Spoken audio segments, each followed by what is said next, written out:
Tagging everybody in the group of WhatsApp is a pretty simple thing to do, and in this video I will show you exactly how you can do it.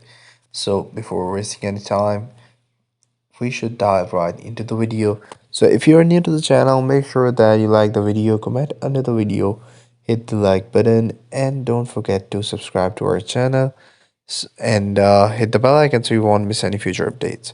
So let's dive right into the video. So what you have to do is simply go ahead in a group where you are added. And once you are in the group where you're added, what you have to do is to simply open up your keyboard. In the keyboard, you will see a direct sign in the keyboard, and simply you have to type at the direct sign. So once you have done that, the next step will be very easy and simple. So what you have to do is to type in everyone in the text set. What you have to type everyone. So that way everybody in the group will be tagged to the post that you're going to type.